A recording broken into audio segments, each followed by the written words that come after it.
Hi guys, welcome to JavaScript crash course. इस class में हम देखेंगे JavaScript arrays, if else conditions, loops के बारे में देखेंगे, for loop, while loop, for each loop. उसके बाद हम केसेस देखेंगे, जावास्क्रिप्ट में स्विचेस कैसे यूज़ करते हैं हम। उसके बाद हम देखेंगे कि हम एपीआई को कैसे फैच कर सकते हैं जावास्क्रिप्ट के अंदर, एसिंक्रोनस फंक्शंस क्या होते हैं, और लोकल स्टोरेज में हम डाटा कैसे स्टोर कर सकते हैं। तो स्टार्ट करते हैं। तो सबसे पहले देखते हैं जावास्क्रिप्ट अरेज के बारे में। लेट्स से हमारे पास हमने एक कार्स रेंटल वेबसाइट बनाई है, उसमें हमने डिफरेंट कार्स को ऐड करना है। तो अब मैं एक कार ऐड करता हूँ।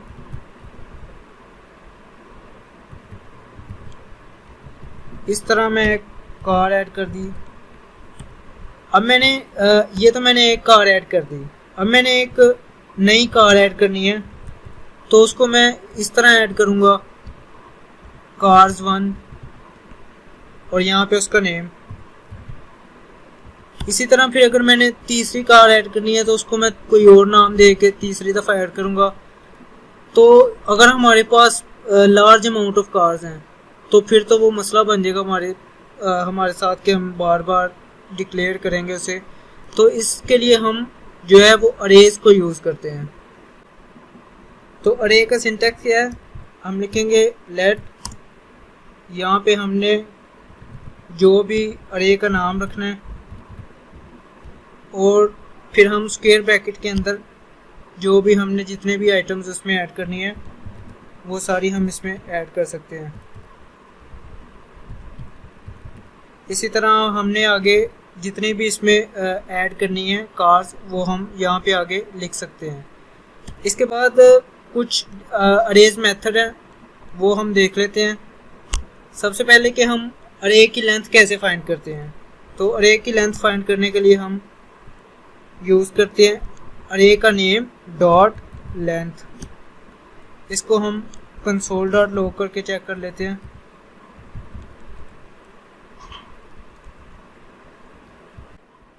इसको अब हम देख लेते हैं कंसोल पे जाके।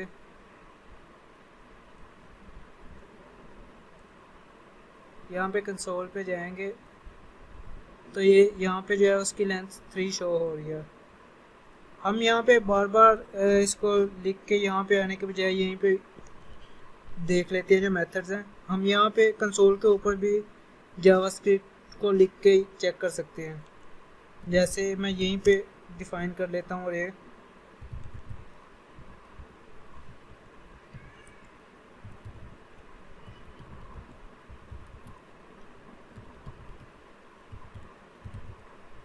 मैंने ये एक अरे डिक्लेयर कर दी है और एंटर प्रेस किया तो ये अरे जो है डिक्लेयर्ड हो गया है। अब सबसे पहले हमने देखा था कि अरे डॉट लेंथ यूज़ होता है। तो ये अरे डॉट लेंथ किया तो ये जो है लेंथ है वो इसकी 3 शो हो रही है। उसके बाद यूज़ होता है अरे डॉट टू स्ट्रिंग। अगर हमने अरे जो आइटम्स हैं इनको हमने स्ट्रिंग में कन्वर्ट करना है तो उसके लिए यूज़ होता है अरे डॉट टू स्ट्रिंग। ये यहाँ पे आ रहा है अरे डॉट टू स्ट्रिंग, और साथ में इस तरह ब्रैकेट्स हम क्लोज कर देंगे और एंटर किया तो ये जो यहाँ पे 3 अरे में हमने आइटम ऐड की थी वो यहाँ पे स्ट्रिंग्स में हमें जो है वो शो हो रही हैं। तो इस तरह हम जो अरे है उसको स्ट्रिंग में भी कन्वर्ट कर सकते हैं अरे डॉट टू स्ट्रिंग करके। उसके बाद यूज़ होता है अरे डॉट ज्वाइन। अगर हमने जो अरे की आइटम्स हैं उन्हें ज्वाइन करना है, किसी स्पेसिफिक करैक्टर के साथ हमने ज्वाइन करना है, तो उसके लिए अरे डॉट ज्वाइन यूज़ होता है। और इसके अंदर हम वो वाला करैक्टर दे देंगे हमने जिसके साथ इसको ज्वाइन करना है। अगर मैं इस तरह कोमा ऐड करूँगा तो यहाँ पे इनके दरमियान जो है ये आप देख रहे हैं कोमा ऐड हो गया। अगर मैं स्टेरिक लगाऊंगा तो वो स्टेरिक के मीन्स के हमने जिसके साथ भी इसको ज्वाइन करना है वो यहाँ पे हम लिख देंगे तो ये जो है वो उसके साथ ज्वाइन हो जाएगा। ये जैसे मैंने अरे डॉट ज्वाइन यहाँ पे स्टैटिक लगाया तो ये जो आइटम्स थी अरे के अंदर वो स्टैटिक के साथ ज्वाइन हो गई हैं तीनों आइटम्स। इसके बाद जो मेथड यूज होता है वो है अरे डॉट पुश। अरे डॉट पुश का क्या काम है, हम लिखेंगे अरे डॉट पुश और यहाँ पे हमने अरे डिक्लेयर कर दिया ऊपर।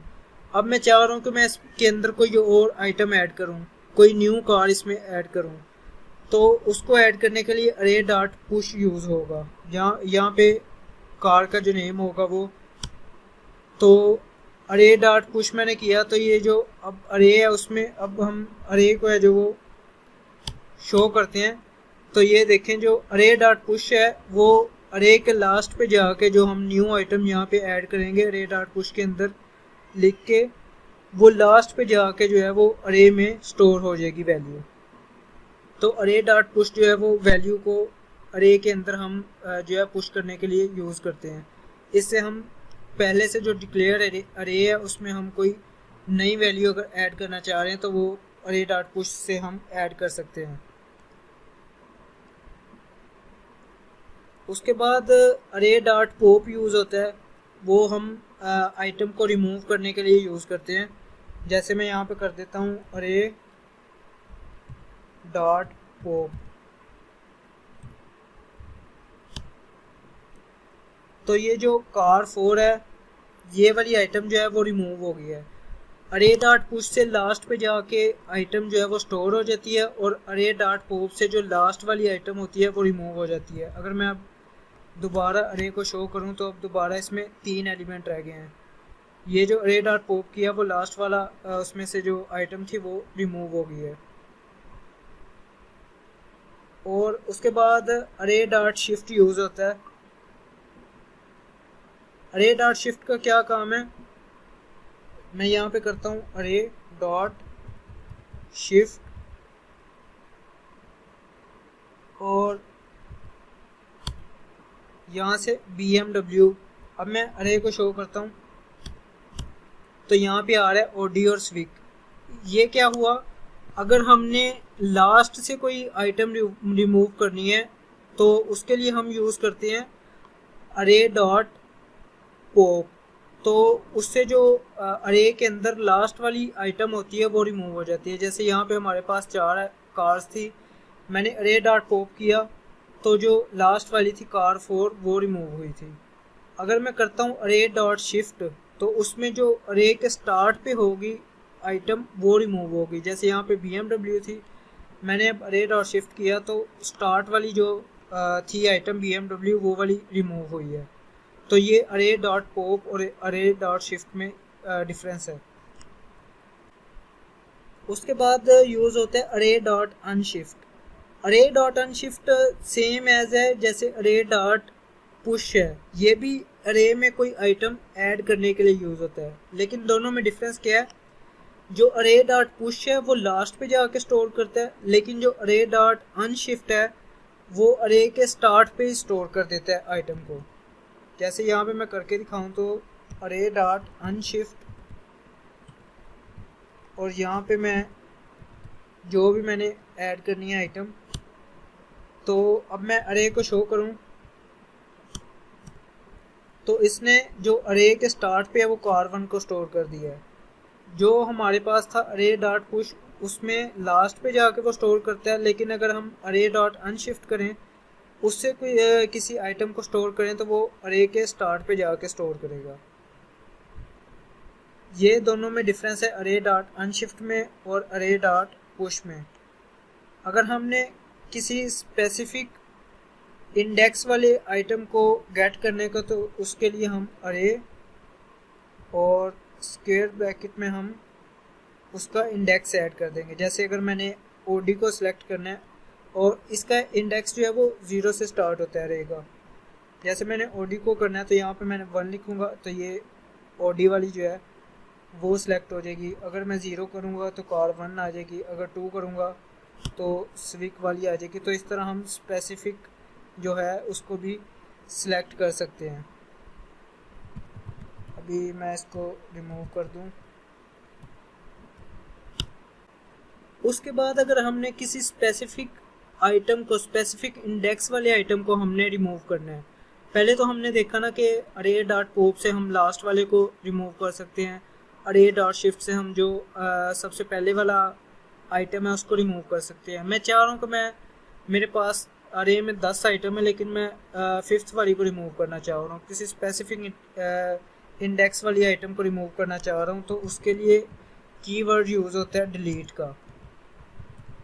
डिलीट अरे का नेम और यहाँ पे उसका इंडेक्स, यहाँ पे मैं 1 लिखूँ तो ये जो है ट्रू उसने रिटर्न किया है। ये इस ट्रू का मतलब है कि जो 1 इंडेक्स पे था अरे के अंदर आइटम वो डिलीट हो गया है। अब मैं अरे को शो करूं तो यहाँ पे एम्प्टी आ रहा है। अब डिलीट का कीवर्ड जो है वो क्या करता है कि जो स्पेसिफिक इंडेक्स है उसको आइटम को रिमूव कर देता है और वहाँ पे अनडिफाइंड को रिप्लेस कर देता है। जैसे यहाँ पे मैंने अरे 1 को रिमूव किया था तो यहाँ पे जो आइटम थी वो तो रिमूव हो गई है, डिलीट हो गई है, लेकिन डिलीट कीवर्ड ने क्या किया, वहाँ पे अनडिफाइंड को रिप्लेस कर दिया है। तो इस तरह हम स्पेसिफिक जो है वो इंडेक्स पे भी हम आइटम को डिलीट कर सकते हैं। ये जो अरे था और उसके हमने कुछ मेथड्स देखे हैं।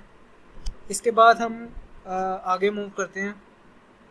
उसके बाद आता है जावास्क्रिप्ट लूप्स। जावास्क्रिप्ट लूप्स जो हैं वो 3 किस्म की हैं, फॉर लूप है, वाइल लूप है और फॉर ईच लूप है। सबसे पहले हम फॉर लूप को देखते हैं। उसके लिए हम एक अरे डिफाइन कर लेते हैं।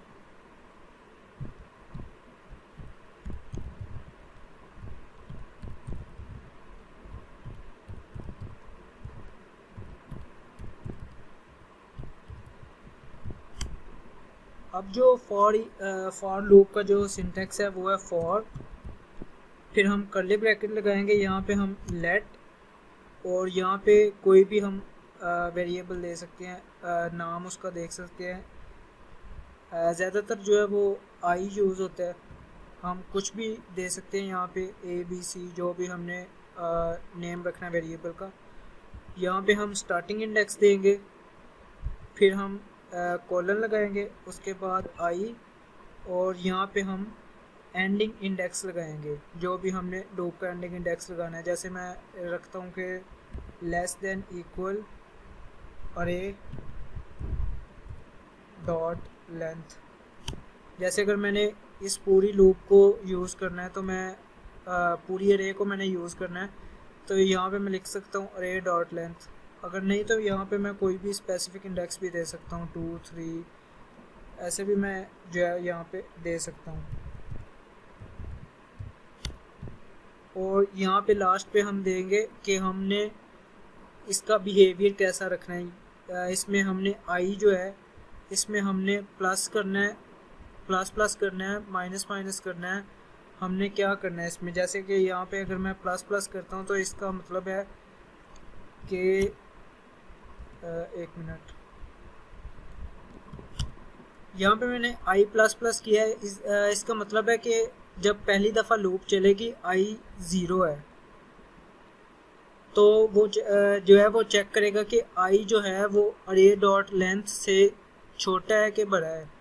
जैसे यहाँ पे आई है 0, अरे डॉट लेंथ क्या हमारे पास 4, तो 0 जो है वो 4 से छोटा है, तो ये लूप जो है चलेगी। जब ये लूप चल जाएगी दोबारा तो अब ये वाला स्टेप है, ये चलने के बाद जो है वो ये वाला चलेगा। आई जो है उसमें +1 होगा। अब आई की वैल्यू हो जाएगी 1। अब दोबारा चेक करेगा कि आई की वैल्यू इस वाले इंडेक्स से कम है कि नहीं है। अगर तो कम होगी, जो भी यहाँ पे अगर कंडीशन जो है वो सेटिस्फाई हो रही होगी तो ये लूप दोबारा चलेगी, फिर ये वाली कंडीशन चलेगी, फिर यहाँ पे अब आई जो है वो 2 हो जाएगा, यहाँ पे 2 आ जाएगा, फिर ये इस तरह चलती रहेगी जब तक ये वाली कंडीशन जो है फॉल्स नहीं हो जाती है। यहाँ पे हम कुछ भी कर सकते हैं, आई माइनस माइनस कर देते हैं। अगर यहाँ पे हमने अरे डॉट लेंथ यहाँ पे लिख लें, अरे डॉट लेंथ यहाँ पे हम लिख लें और यहाँ पे हम लिख लें ग्रेटर देन इक्वल टू 0। अगर हमने लूप को रिवर्स में चलाना है तो हम इस तरह भी चला सकते हैं। यहाँ पे हम कुछ भी जो है वो कंडीशन ऐड कर सकते हैं। जैसे अगर मैं अब यहाँ पे कंसोल डॉट लॉग करके देखता हूँ अरे, और यहाँ पे उसका इंडेक्स, क्योंकि हमने अरे बनाई है तो उसके स्पेसिफिक इंडेक्सेस पे पड़ी हैं आइटम्स, तो यहाँ पे वो वाला इंडेक्स आ जाएगा। तो इस तरह जो है वो कंसोल पे वो शो कर देगा। इसको अगर हम कंसोल पे देखें तो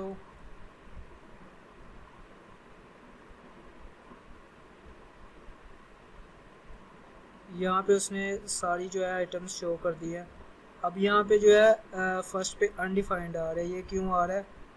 क्योंकि हमने यहाँ पे किया अरे डॉट लेंथ। तो अरे डॉट लेंथ जो है वो यहाँ पे क्या बनेगी, अरे डॉट लेंथ बनेगी 4, और जो अरे 4 है यहाँ पे तो कोई है ही नहीं अरे 4 पे, क्योंकि इसका इंडेक्स 0 है, इसका 1 है, इसका 2 है और इसका 3 है।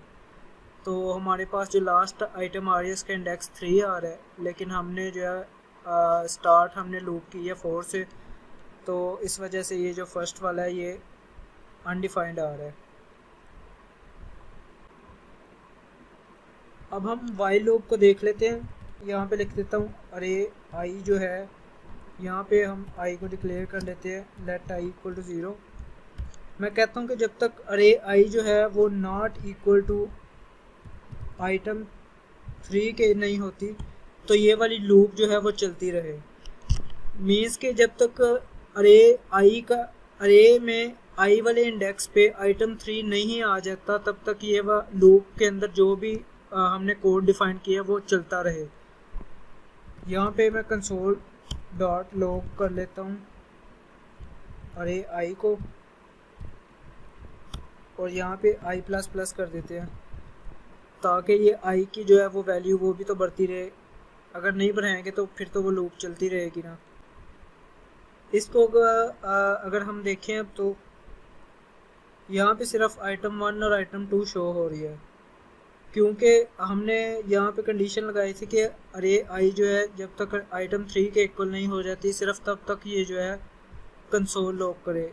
अब यहाँ पे सबसे पहले आइटम 1 आया, वो आइटम 3 के इक्वल नहीं है, तो ये आइटम 1 जो है वो कंसोल पे जो है प्रिंट हो गया। उसके बाद आइटम 2 आया, वो भी आइटम 3 के इक्वल नहीं है, तो आइटम 2 जो है वो भी कंसोल पे लॉग हो गया। उसके बाद आइटम 3 आया, आइटम 3 जो है वो आइटम 3 के इक्वल है। नॉट इक्वल वाली कंडीशन जो है वो अब ट्रू नहीं हुई है, तो जो है ये वाली जो अंदर हमने डिफाइन किया कोड वो अब नहीं चलेगा। तो यहाँ पे जो है वो लूप ब्रेक कर देगी, यहाँ तक चलेगी। मीन्स के जब तक ये वाइल वाली जो है वो कंडीशन फॉल्स नहीं हो जाती तब तक ये जो वाइल वाली अंदर कोड है वो चलता रहेगा। उसके बाद यूज़ होती है for each loop. For each loop में हम क्या करते हैं कि जो अरे है वो लिखते हैं उसका नाम जो है, और आगे फॉर ईच। फॉर ईच जो है ये पूरी अरे पे जो है वो चलती है लूप, यानी कि जितनी इसकी आइटम्स हैं वो पूरी आइटम्स को ऊपर जो है वो लूप चलती है। यहाँ पे कोई भी एक टेम्पोरेरी वेरिएबल जो है उसका नाम हम दे देते हैं। ये इसका सिंटेक्स है। यहाँ पे अरे जो हमने डिफाइन की है वो डॉट फॉर ईच, और यहाँ पे कोई भी हम टेम्पोरेरी वेरिएबल का नाम देते हैं। उसके बाद ये एरो ऑपरेटर यूज़ करते हैं और फिर कर्ली ब्रैकेट्स को यूज़ करते हैं। ये इसका सिंटेक्स है डॉट फॉर ईच का। और यहाँ पे हमने जो भी करना है कोड वो लिखते हैं। जैसे यहाँ पे मैं अगर लिख दूँ एलिमेंट लिखूँगा तो वो फॉर ईच में एलिमेंट का ये मतलब होगा कि सबसे पहले एलिमेंट आइटम 1 आएगा, फिर आइटम 2 आएगा, फिर आइटम 3, फिर आइटम 4। इसी तरह जितनी भी अरे होगी उसमें हर एक आइटम को वो यहाँ पे वो लिख देगा। इसको देखते हैं तो यहाँ पे उसने आइटम 1 2 3 4 जो है चारों को प्रिंट कर दिया है। ये फॉर ईच का काम है। उसके बाद इफ एल्स कंडीशंस यूज़ होती हैं।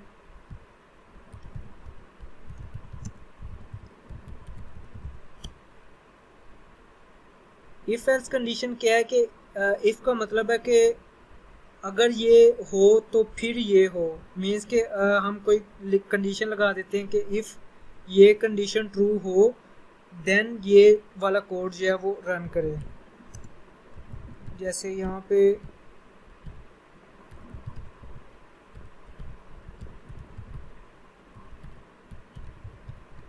ये मैंने अरे डिक्लेयर की, इस पे मैं कोई भी लूप लगा लेता हूँ।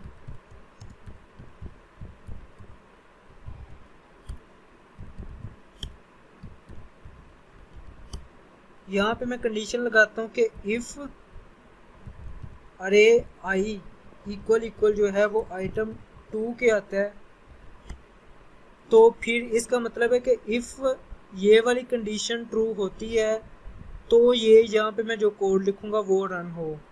यहाँ पे मैं लिख देता हूँ फाउंड, आइटम फाउंड। यहाँ पे कुछ भी लिख सकते हैं हम। इसका मतलब ये है कि अगर यहाँ पे अरे आई जो है वो आइटम 2 के इक्वल आती है तो फिर ये वाला जो कोड है रन हो, नहीं तो एल्स, नहीं तो अगर वो नहीं मिलता तो एल्स वाली कंडीशन जो है वो वाली एल्स वाली कंडीशन चल जाए। जैसे यहाँ पे मैं लिख देता हूँ console.log आइटम नॉट फाउंड। अब ये क्या करेगा कि स्टार्ट करेगा अरे 1 से आइटम 1 को मैच करेगा इसके साथ, अगर तो वो मैच होगी तो ये प्रिंट कर देगा आइटम फाउंड, अगर वो मैच नहीं हुई तो ये प्रिंट कर देगा आइटम नॉट फाउंड। इसको अब कंसोल पे देखते हैं। यहाँ पे आ रहा है आइटम नॉट फाउंड, फिर आ रहा है आइटम फाउंड, फिर आ रहा है आइटम नॉट फाउंड। सबसे पहले आइटम 1 आया, वो मैच किया, आइटम 1 जो है आइटम 2 के इक्वल नहीं है तो एल्स वाली कंडीशन चली तो आइटम नॉट फाउंड जो है वो प्रिंट हो गया यहाँ पे आइटम नॉट फाउंड। उसके बाद आइटम 2 आया, वो आइटम 2 के इक्वल था तो यहाँ पे प्रिंट हो गया आइटम फाउंड, इफ़ वाली कंडीशन चली। उसके बाद लास्ट पे फिर आइटम 3 आया, वो आइटम 2 के इक्वल नहीं था तो यहाँ पे फिर जो है आइटम नॉट फाउंड वो प्रिंट हो गया। तो ये इफ़ एल्स की कंडीशंस हैं। इसके अलावा एल्स इफ भी यूज़ होता है। यहाँ पे अगर मैं करूँ एल्स इफ अरे आई जो है वो अगर आइटम 3 के इक्वल हो तो फिर भी वो console.log कर दे आइटम फाउंड। तो इसका क्या मतलब है कि अगर इफ़ वाली कंडीशन चलती है तो ठीक है, नहीं तो वो एल्स इफ वाली कंडीशन चेक करे। अगर ये दोनों कंडीशन जो है वो ट्रू नहीं हो रही तो फिर एल्स वाली कंडीशन चले। यहाँ पे मैं करता हूँ अब शो, तो यहाँ पे आइटम फाउंड हो गया क्योंकि अब हमने एल्स इफ की कंडीशन भी लगाई हुई थी कि इफ़ अगर अरे का आई वाला इंडेक्स आइटम 2 के इक्वल होता है तो आइटम फाउंड प्रिंट कर दे, या फिर एल्स इफ यहाँ फिर आइटम 3 के इक्वल जो होता है अरे का आई इंडेक्स आइटम 3 के इक्वल होता है फिर भी वो प्रिंट कर दे आइटम फाउंड। अगर इन दोनों में से किसी के इक्वल भी नहीं होता, कोई भी कंडीशन ट्रू नहीं होती तो फिर एल्स वाली कंडीशन चला दे कि आइटम नॉट फाउंड। अब यहाँ पे हमने जो काम किया है वो हम स्विचेस के साथ भी कर सकते हैं। स्विचेस भी कंडीशंस की तरह ही होते हैं, इफ एल्स कंडीशंस की तरह। उनका सिंटैक्स है स्विच, यहाँ पे लिखेंगे कर्ली ब्रैकेट के अंदर हम एक्सप्रेशन लिखेंगे, कोई भी जो हमने लिखना है, जो कंडीशन हम लिखते हैं इसके अंदर। यहाँ पे हम कोई एक्सप्रेशन लिखेंगे, जैसे मैं लिख देता हूँ अरे 0। ये मैंने एक एक्सप्रेशन लिखा है अरे 0। अब इसके बाद कर्ली ब्रैकेट्स, यहाँ पे इसके अंदर हम केस यूज़ करते हैं, केस, और अरे 0 है। अब मैं इस पे जो भी कंडीशन लगानी है इस तरह मैं लिख सकता हूँ कि अरे 0 अगर आइटम 1 के इक्वल है। इसका मतलब ये है कि अरे 0 में जो वैल्यू होगी उसको हम यहाँ पे केसेस के थ्रू हैंडल कर सकते हैं। केस यहाँ पे मैंने डिफाइन किया कि अगर तो केस अरे 0 की वैल्यू आइटम 1 के इक्वल होती है तो यहाँ पे मैंने जो भी इसका इंटीरियर कोड इसका जो भी मैंने लिखना है वो मैं लिख सकता हूँ, हेलो दिस इज़ आइटम 1, और यहाँ पे इसे हमें ब्रेक करना पड़ेगा। इसके बाद जितने भी हमने केस इसमें डिफाइन करने हैं वो इस तरह लिख सकते हैं कि अगर अरे ज़ीरो में आइटम 2 होती है, मीन्स के अरे ज़ीरो में जो आइटम है उसका वो अरे आइटम 2 के इक्वल होती है, तब वो कंसोल डॉट लॉग कर दे हेलो दिस इज़ आइटम 2,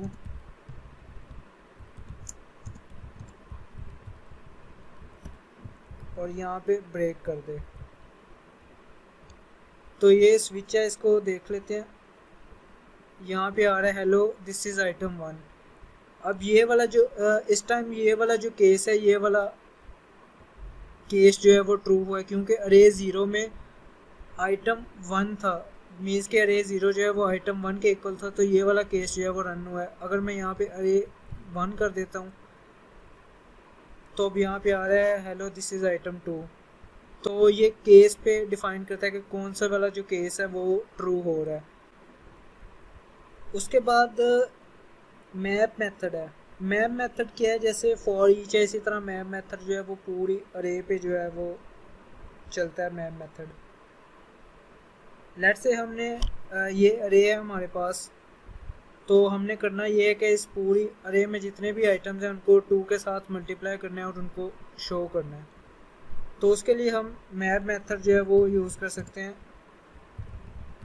यहाँ पे कोई भी इसका नाम दे दिया और यहाँ पे अरे नेम डॉट मैप, और इसके अंदर जैसे हमने फॉर ईच में एक टेम्परेरी वेरिएबल का नाम रखा था, यहाँ पे भी हम टेम्परेरी नेम रख सकते हैं वेरिएबल का। फिर एरो ऑपरेटर सेम जैसे हमने फॉर ईच में रखा था, और यहाँ पे हमने जो भी इसके ऊपर ऑपरेशन अप्लाई करना है वो कर सकते हैं। जैसे नंबर को अगर हमने 2 से मल्टीप्लाई करना है, मीन्स के हमने इस अरे को पूरी अरे में जितने भी एलिमेंट्स हैं उन सब को 2 से मल्टीप्लाई करना है, तो वो हम कर सकते हैं। 3 से करना है, जो भी हमने यहाँ पे एक्सप्रेशन डिफाइन करना है वो कर सकते हैं। उसके बाद अगर मैं इस न्यू अरे को यहाँ पे शो करूँ तो वो 3 से मल्टीप्लाई हो के यहाँ पे शो हो रही होगी। जैसे यहाँ पे देखें, यहाँ पे अरे थी 1 2 3 4 5, यहाँ पे 3 6 9 12 और 15, मीन्स के इसने अब 3 से मल्टीप्लाई करके यहाँ पे शो किया है। तो अगर हमने इसी तरह पूरी अरे को हमने उस पर एक्सप्रेशन डिफाइन करना है, तो वो हम मैप मेथड के ज़रिए कर सकते हैं। इसी तरह हम जब डायनेमिकली डाटा शो कर रहे होते हैं वेबसाइट पे, तो उसमें भी हम डॉट मैप मेथड ही यूज़ करते हैं। जैसे कि मेरे पास डेटाबेस में 10 कमेंट्स पड़े हुए हैं, मैं शो करना चाह रहा हूँ वेबसाइट पे, तो एक तो मेथड ये भी है कि हम लूप लगा के भी शो कर सकते हैं, लेकिन जो मोस्ट अप्रोप्रिएट मेथड यूज़ किया जाता है वो डॉट मैप मेथड ही है। तो डॉट मैप मेथड से हम जो है वो जितने भी कमेंट्स हैं वो हम शो कर सकते हैं डायनामिकली।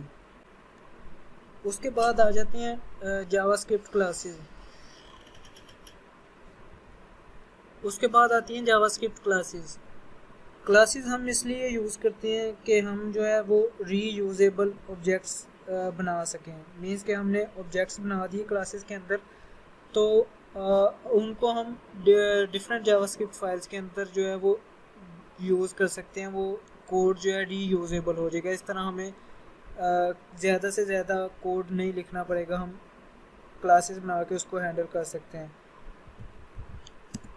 इसके लिए क्लास के लिए जो वर्ड यूज़ होता है वो क्लास, उसके आगे फिर जो भी क्लास का नाम रखना है वो रख देते हैं। जैसे मैं यहाँ पे रख देता हूँ क्लास स्क्वायर। उसके बाद इसमें कंस्ट्रक्टर यूज़ होता है। इसके अंदर हम कंस्ट्रक्टर यूज़ करते हैं। कंस्ट्रक्टर क्या होता है कि जो ऑब्जेक्ट को इनिशियलाइज करता है, जो इनिशियल हम वैल्यूज़ को देते हैं वो उसकी सेट कर देता है कंस्ट्रक्टर। उसके लिए हम कंस्ट्रक्टर लिखते हैं। यहाँ पे हम पैरामीटर जो भी हमने पास करने हैं, जैसे मैं एक स्क्वायर की क्लास बना रहा हूँ, मैं यहाँ पे विड्थ और लेंथ दे देता हूँ और यहाँ पे हम उसकी वैल्यू जो है वो सेट कर देते हैं। दिस का वर्ड यूज़ होता है इस क्लास के लिए, मीन्स के इस क्लास में जो विड्थ का वेरिएबल है उसको ये जो कंस्ट्रक्टर के अंदर हम विड्थ पास कर रहे हैं उसके इक्वल कर दे। फिर दिस डॉट लेंथ इक्वल ये जो लेंथ पास हो रही है कंस्ट्रक्टर में उसके इक्वल कर दे। तो ये कंस्ट्रक्टर है, इस तरह हम डिफाइन करते हैं कंस्ट्रक्टर को। उसके अलावा इसके अंदर हम मेथड्स भी यूज़ कर सकते हैं, जैसे कि अगर हमने स्क्वायर का जो है वो एरिया फाइंड करना है तो उसके लिए यहाँ पे हम फंक्शन भी डिफाइन कर सकते हैं, एरिया का मेथड जिसे हम क्लास मेथड कहते हैं, ये भी हम डिफाइन कर सकते हैं। जैसे यहाँ पे मैं लिखूँ गेट एरिया, और गेट एरिया के अंदर हम दिस डॉट विड्थ यानी कि इस क्लास की जो विड्थ होगी जो हम इनिशियलाइज करेंगे कंस्ट्रक्टर के ज़रिए, उसको मल्टीप्लाई कर दें दिस डॉट लेंथ के साथ, और इसको यहाँ से हम रिटर्न का कीवर्ड यूज़ करके रिटर्न कर सकते हैं। इस तरह क्लास डिफाइन की हमने, उसके अंदर एक गेट एरिया का हमने मेथड डिफाइन कर दिया। अब हम इसका एक ऑब्जेक्ट बना सकते हैं। स्क्वायर 1 के नाम से मैंने एक जो है वो ऑब्जेक्ट बना लिया, न्यू, फिर यहाँ पे जो भी क्लास का नेम होगा वो देंगे हम। अब यहाँ पे ये जो है वो ऑब्जेक्ट का नेम है, और न्यू का कीवर्ड यूज़ करके हम ऑब्जेक्ट बनाएंगे, यहाँ पे क्लास का नेम जो होगा वो, और यहाँ पे हमने जो भी कंस्ट्रक्टर को पास करनी है पैरामीटर्स वो पास करेंगे। जैसे यहाँ पे मैंने विड्थ और लेंथ पैरामीटर्स पास किए हैं, यहाँ पे उनकी जो मैंने ऑब्जेक्ट बनाते हुए मैंने वैल्यू जो पास करनी है वो कर दूंगा। तो इसके बाद अब यहाँ पे जो है वो इसकी विड्थ जो है वो 2 और लेंथ जो है वो 3 जो है वो सेट हो गई है। इसको हम इस तरह चेक कर सकते हैं कि हम कंसोल डॉट लॉग कर लें, area of square is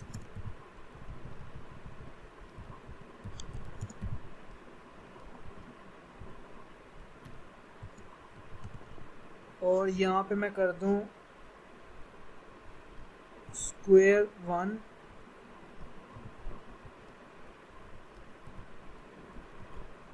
dot, इसका मेथड अब यहाँ पे आ रहा है गेट एरिया वाला। ये मैंने ऑब्जेक्ट डिफाइन किया था, उसका वैल्यूज़ भी कंस्ट्रक्टर में सेट कर दी हैं। तो इसके ज़रिए हम इस वाले जो है मेथड को गेट कर सकते हैं, गेट एरिया। गेट एरिया उसके आगे कर्ली ब्रैकेट्स, तो इसको देखते हैं। यहाँ पे आ रही एरिया ऑफ स्क्वायर इज 6, यहाँ पे हमने पास किया था 2 और 3, तो यहाँ पे विड्थ 2 और लेंथ 3 दोनों को मल्टीप्लाई करें तो एरिया जो है वो 6 बन रहा है। तो यहाँ पे उसने 6 शो कर दिया एरिया। इस तरह हम क्लास डिफाइन करके कोड को रीयूजेबल बना सकते हैं।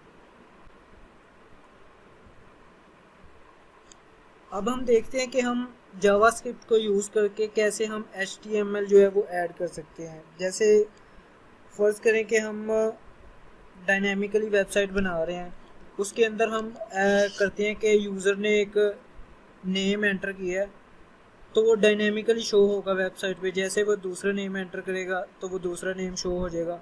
तो इस तरह वो डायनेमिकली नेम ऐड कर रहा है, तो उसको हम जावास्क्रिप्ट के थ्रू ही हैंडल करेंगे।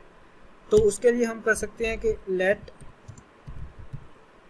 जो भी वेरिएबल, और उसको स्टार्टिंग पे हम जो है वो एम्प्टी ही रखेंगे। फिर हम करेंगे टेक्स्ट प्लस इक्वल। जैसे हमने देखा था कि हमने पिछली क्लास में देखा था a प्लस इक्वल 2 करें तो a की वैल्यू में जो है वो 2 प्लस हो जाएगा। इसी तरह स्ट्रिंग में भी हम टेक्स्ट प्लस इक्वल करेंगे, और यहाँ पे इसके लिए हम यूज़ करेंगे बैकटिक्स। ये बैकटिक्स कहलाती हैं। टेक्स्ट प्लस इक्वल, ये जितने भी आइटम्स होंगी उनको आपस में जो है वो ज्वाइन कर देगा। यहाँ पे हम अपनी इसके अंदर आप HTML जो है वो डिफाइन कर सकते हैं। हम इसके अंदर हमने जो भी HTML लिखनी है वो हम लिख सकते हैं, और लास्ट पे हमने इसे जिस भी फाइल में हमने शो करना है। जैसे मैं चाह रहा हूँ मैं इस वाली फाइल में शो करूँ, और यहाँ पे मैं लिख देता हूँ कोई भी h1 ही रख देता हूँ, उसकी मैं आईडी बना देता हूँ।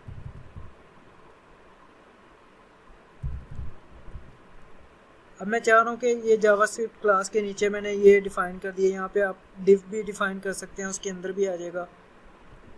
और मैं अब इसके थ्रू मैं ये वाली टेक्स्ट को वहाँ पे शो करता हूँ। उसके लिए क्या करेंगे, document dot gate element by ID dot inner HTML equal कर देंगे टेक्स्ट के। इसको देखते हैं अब। यहाँ पे वो जो हमने 3 हेडिंग्स दी थी जावास्क्रिप्ट में, ये मैंने यहाँ पे HTML का कोड लिखा है, और इस HTML के कोड को मैंने जो ये थी HTML वाली फाइल उसमें ऐड किया है जावास्क्रिप्ट के थ्रू। तो इस तरह हम डायनेमिकली भी ऐड कर सकते हैं।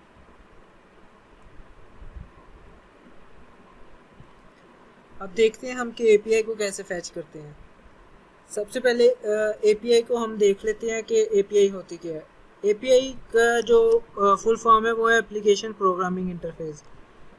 अब API जो है वो फ्रंट एंड को और बैक एंड को कनेक्ट करती है, दोनों को। अगर हमने बैक एंड से डाटा जो है वो फैच करके फ्रंट एंड पे शो करना है तो उसके लिए हम API यूज़ करते हैं। हम जो बैक एंड के पोर्शन में हम अपना भी API डिज़ाइन करेंगे। यहाँ पे हम एक एग्जांपल API लेके उसको हम फैच करके देखते हैं कि उसको कैसे हम फैच करेंगे। तो जो API हम फैच करते हैं उसके लिए हम एसिंक्रोनस फंक्शंस जो हैं वो यूज़ करते हैं। एसिंक्रोनस फंक्शंस में जो है वो इस तरह चलते हैं कि जब तक API फैच नहीं होती तो वो फंक्शन जो है वो चलता रहे। मीन्स के API को फैच होने में टाइम लगेगा, तो यहाँ पे एसिंक्रोनस फंक्शन हम डिफाइन करेंगे इसको फैच करने के लिए API को। एसिंक आगे फंक्शन, और यहाँ पे जो भी फंक्शन का नेम रखना है, यहाँ पे हम एक वेरिएबल डिफाइन करेंगे, और एक वर्ड यूज़ होता है अवेट। अवेट ये है कि जब तक ये वाला हम जो भी इसके आगे लिखेंगे डिफाइन करेंगे, जब तक ये वाली स्टेटमेंट कंप्लीट नहीं हो जाती तब तक ये नेक्स्ट पे ना मूव करे। तो अवेट को हम एसिंक्रोनस फंक्शंस के बगैर हम यूज़ नहीं कर सकते। यहाँ पे अवेट और फिर लिखेंगे फैच। यहाँ पे हम API का URL देंगे। जैसे ये एक मैंने डमी API थी, गूगल से ली है मैंने। हम अपनी भी डिज़ाइन करेंगे बैकएंड के पोर्शन में। ये अभी मैंने डमी API ली है। तो इस तरह हम वेरिएबल डिफाइन करेंगे, रिस्पॉन्स जो भी इसका हमने नेम रखना है, अवेट, और फिर फैच के अंदर हम API का URL दे देंगे। उसके बाद एक और हम वेरिएबल डिफाइन करेंगे, और फिर रिस्पॉन्स डॉट हम यहाँ पे लिख देंगे जेसन। जेसन में मीन्स के हम ऑब्जेक्ट्स की फॉर्म में इसको डाटा को हम गेट कर लेंगे। तो ये वाला जो था रिस्पॉन्स जिसमें हमने फैच किया जो वेरिएबल में, वो वाला वेरिएबल डॉट जेसन।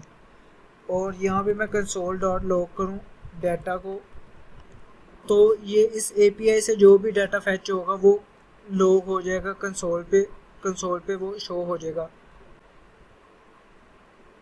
इस तरह हम जो है किसी API से डाटा फैच कर सकते हैं। अपने डेटाबेस में से जो हमने उसकी API बनाएंगे उसमें से भी हम इसी तरह अपना डाटा जो है वो फैच करेंगे। ये डाटा शो कैसा होगा, हम यहाँ पे अगर ये वाला URL आप सर्च करते हैं,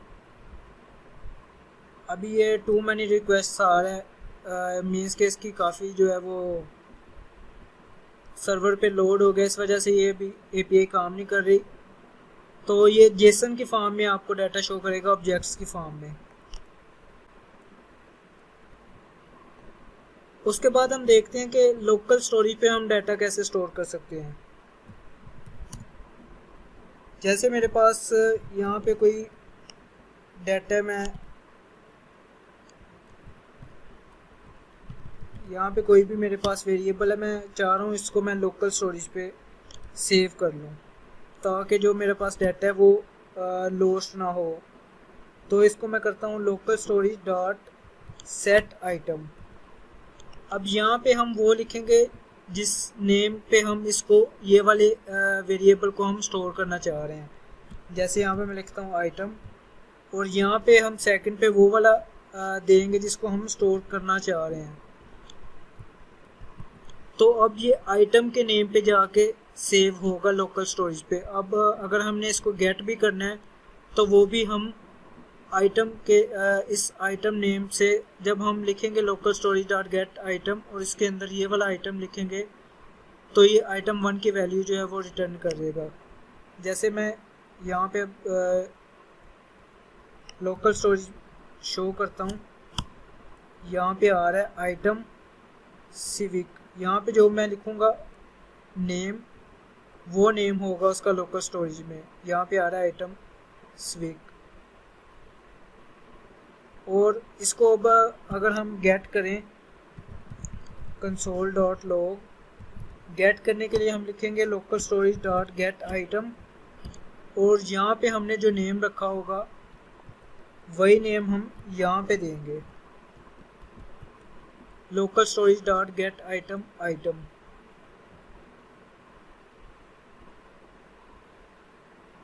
तो यहाँ पे स्विक शो हो रहा है। इस तरह हम जो है अपना डाटा स्टोर कर सकते हैं लोकल स्टोरेज पे। वैसे तो अगर आप पेज को रिफ्रेश करें तो आपका डाटा जो है वो लॉस्ट हो जाता है, लेकिन जो लोकल स्टोरेज पे होगा वो लॉस्ट नहीं होगा। जैसे मैंने ये रिफ्रेश किया पेज, लेकिन वो लोकल स्टोरेज पे स्टोर था डाटा, तो यहाँ पे स्विक जो है वो शो हो रहा है। उसके अलावा अगर हमने किसी अरे को जो लोकल स्टोरेज में ऐड करना है, लोकल स्टोरेज पे हमने स्टोर करना है किसी अरे को, तो उसका भी सेम मेथड है, लेकिन उसमें एक कीवर्ड यूज होता है। उसको देखते हैं, local storage dot set item. यहाँ पे उसी तरह सेम जो भी हमने नेम देना है उसका, यहाँ पे हम लिखेंगे जेसन डॉट स्ट्रिंगीफाई। अगर हमने किसी अरे को स्टोर करना है तो उसके लिए हमें यहाँ पे लिखना पड़ेगा जेसन डॉट स्ट्रिंगीफाई, और उसके अंदर हम अरे का नेम देंगे।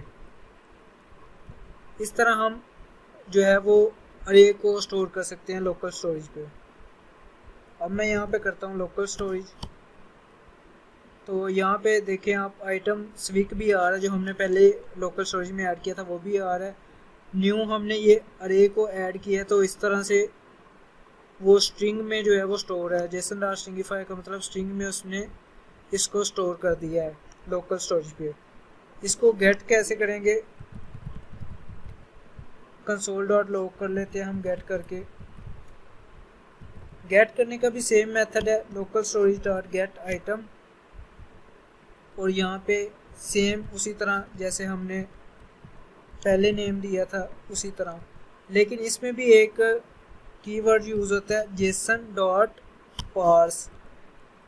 उसको हमने पहले स्ट्रिंगीफाई में कन्वर्ट किया था स्टोर करने से पहले, और जब हम इसको वापस गेट करेंगे तो यहाँ पे हम local storage dot gate item के बाहर हम लिख देंगे जेसन डॉट पार्स। तो इस तरह हमें वो अरे की फॉर्म में ही दोबारा रिटर्न होगा। जैसे ये देखें यहाँ पे उसने दोबारा रिटर्न किया है, ये वाला कंसोल डॉट लॉग किया है, तो हमें दोबारा अरे की फॉर्म में ही वो मिला है जो लोकल स्टोरेज पे ऐड हुआ था। इस तरह हम लोकल स्टोरेज को पे अरेज को भी हम स्टोर कर सकते हैं। उसके बाद जावास्क्रिप्ट में एक कॉन्सेप्ट है डोम के नाम से। डोम की फुल फॉर्म है डॉक्यूमेंट ऑब्जेक्ट मॉडल। अब डॉक्यूमेंट ऑब्जेक्ट मॉडल क्या है कि डॉक्यूमेंट ऑब्जेक्ट मॉडल ये है कि एक बैक एंड पे ब्राउज़र में ही बैक एंड पे एक ट्री लाइक स्ट्रक्चर बनता जाता है HTML का।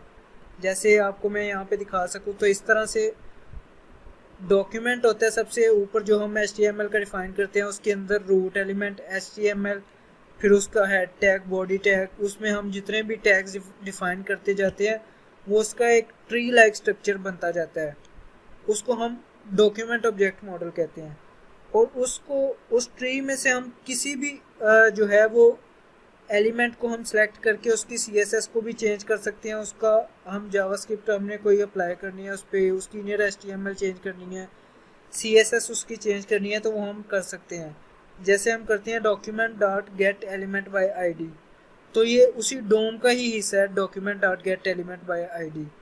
इसके अंदर हम ID देंगे तो वो इस तरह जो ट्री का स्ट्रक्चर बना होता है डोम का, वो इसी तरह उसके अंदर जाके जो हम उसकी ID देते हैं तो वो ID की बेस पे उस एलिमेंट को जाके सिलेक्ट कर लेता है। तो वो बेसिकली डोम का ही एक कॉन्सेप्ट है, वो जो हम document dot gate element by ID या gate element by class name जो भी हम करते हैं, तो वो बेसिकली डोम ही है। तो डोम इस तरह से ट्री लाइक स्ट्रक्चर में जो हम डिफाइन करते हैं कोड जो हम लिखते हैं HTML का, इस तरह ट्री लाइक स्ट्रक्चर उसका बना देता है।